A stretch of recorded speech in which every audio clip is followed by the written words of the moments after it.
All right. Hey, everybody. This is Rob at Smirking Interviews. I'd say welcome back and all that other stuff, but this isn't that kind of video. This isn't that kind of video where you go like and subscribe and smash that bell for notifications. This is kind of a continuation of what we talked about on Twitch last night when I came home from seeing New Mutants last night and went on StreamYard here and recorded a live review with a friend of mine. And after it was over, I grabbed some dinner and I was bagging and boarding some comic books that I hadn't bagged and boarded. And I was just kind of not really paying attention to much of anything, really. And I turned over to my laptop and I saw Jordan Peele had put up a tweet saying something along the lines of just a crushing blow or crushing loss. And I went, well, what the heck does that mean? It's completely out of context. There was no, but I didn't have to go far. I literally scrolled down less than an inch, I think, before I saw the words that Chadwick Boseman passes away at age 43 of cancer. And I just kind of stared at the words for a while. Because it just was like, and I said this on the Twitch broadcast, like, I understand how to read, but it's almost like I couldn't read. I'm reading the words and I'm not understanding. Like, more than like, is this a joke? More like it just didn't seem real. I was expecting somebody out there in Twitter land to be like, ha ha ha, no, it's not really true. It's somebody else, or, some sort of other thing. So I stood there looking at the words going, like, I had to like literally break them down, like Chadwick Boseman passes at 43. I just sat there in disbelief. The other thing that freaked me out was how much it was affecting me.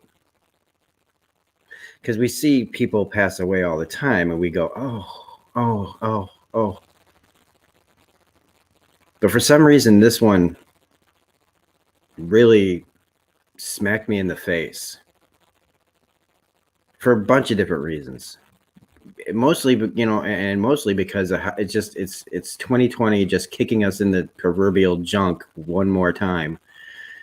But just at this time, like,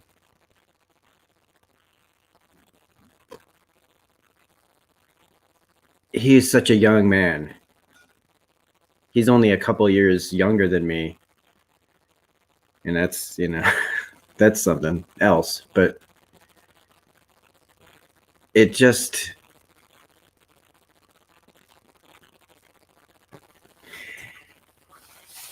I wasn't sure if I was even going to do this. And in retrospect, I mean, I know it's like, because I said a lot already last night, but for people that are like going like, one of the things that concerned me about this was people like already trending Black Panther 2. Like, what are they going to do about Black Panther? I'm like, it doesn't matter right now. His family, what matters is the loss of this man that barely, was just getting started. And he was already out to this tremendous start, and for years he had been able to keep this disease private, and still kept working. And if you ever hear about the Marvel way of doing things, I mean, that must have been grueling. And he kept going, and he was putting out some of the most important work of any work of the last 10 years. as far as an actor goes, playing Jackie Robinson, playing James Brown, playing Thurgood Marshall, and then, of course, playing T'Challa, King of Wakanda. One of the strongest characters, smartest characters in the Marvel Comics universe. And then, and then also just finishing off the Five Bloods with the Spike Lee movie and other things that were supposed to come out. And maybe there's like a one or two that's coming out. In less than 10 years, this guy impacted the entertainment world, but not just the entertainment world, but it changed like just the fabric of the entertainment world. He was one of those guys that when he came out, I was immediately like, we have to have more people like him. I want to see more actors get the kind of roles like more African American, more people of color get more roles like this guy's doing. He was the kind of guy that you just wanted to follow because he seemed like a really decent person. Now I know that like we like to transfer like the characters that they play onto them and not really see the people, but he seemed to really, what I liked was that he wasn't so comfortable out in the limelight. And that he was private, and that he did, it seemed to keep his personal stuff to himself. And then we have the whole 2020 kind of correlation where I that just, in a time when, a voice like his is important, it means something. Black Panther, the movie, I shouldn't say it in past tense, means something to the African American community and the world at large. It was an important, powerful movie for them. And in the, it's been a kind of a Wakanda forever kind of thing, it's been kind of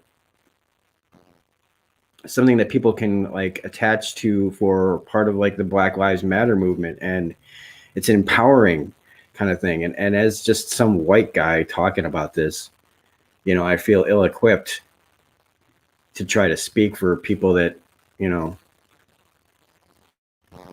I don't have their experiences, but but in 2020, it's been hard not to try to at least see things through the eyes of this country. And so Chadwick goes down, no voice that's out there for good has been snuffed out by a disease, and not some, I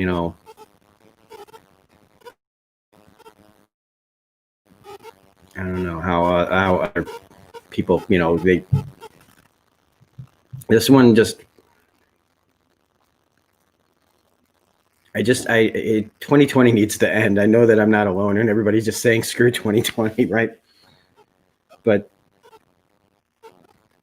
I hope that this all, like people always say thoughts and prayers and things like that. I mean, we should focus on the career he had, appreciating what he did while he was here, and try to take the roles that he played to heart as far as what's going around in the greater world at large, and really try to support each other. I know that might, you're like, what does that have to do with this? It's what this death has made me think about a lot of things. And we do this, and this happens a lot, where we have to start appreciating each other more. We need to, if you feel something, you need to say it, like tell somebody that you love them if you haven't,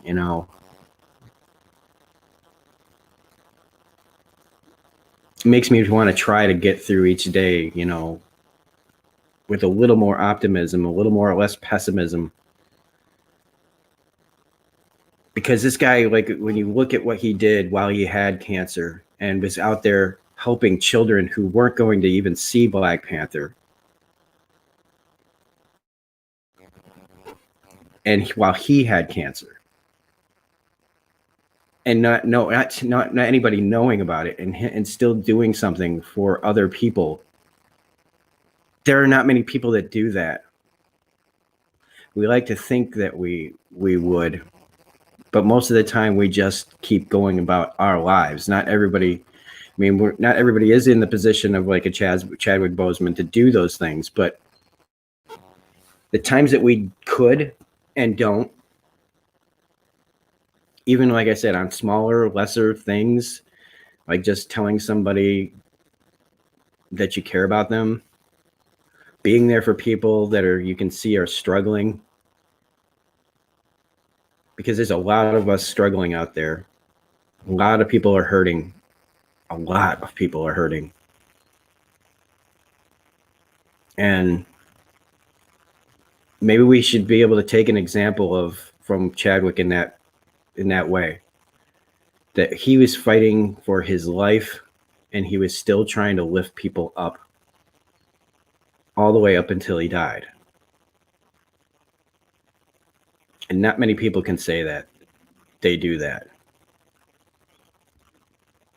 So as much as how easy it is to just devolve into negativity and pessimism and be as angry at the world as a lot of us, want to be right now, this is a time where we can really come together. And I know that that's cliche and cheesy, but this is a time to really show the world what we can really do by leading by his example and lifting each other up instead of tearing each other down. Because up until the day he died, it seemed like that's what he was all about: his family and helping other people and trying to be a good actor. And he's lived. He accomplished more, and I don't mean that as like a degradation of myself or anything, but like he did more in the last 10 years than most of us will ever do in our life, and he did it, so much of it, selflessly. He could have just been feeling sorry for himself and just quit the business, and like a lot of, rightfully so, almost, some would say, is that he would have had every right to just back off of everything and say, I'm just going to try to fight this cancer and not work in movies and all that stuff. But he didn't let it stop him. And if this guy can look in the face of cancer and say, not today, I'm going to still be me and I'm going to still try to help people, well, why can't we all do that when we've got less going on for ourselves, when we're, if you're healthy? I don't know.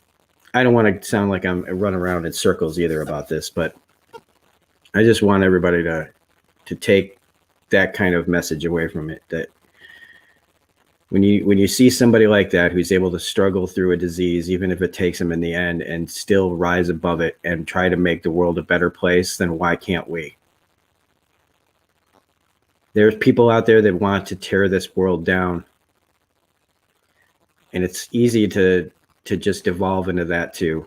And maybe sometimes there's cases where it needs to happen, but on the smaller scale, when we have the people around us that we care about, maybe we don't say it enough, or maybe we know there's people out there that we don't know as well, but we know they're struggling, and maybe sometimes all you have to do is reach out to them and say, if you need something, I'm here. Because I think that's what Chadwick would do. And that's all I got left to say about it. It's just a horrible loss. And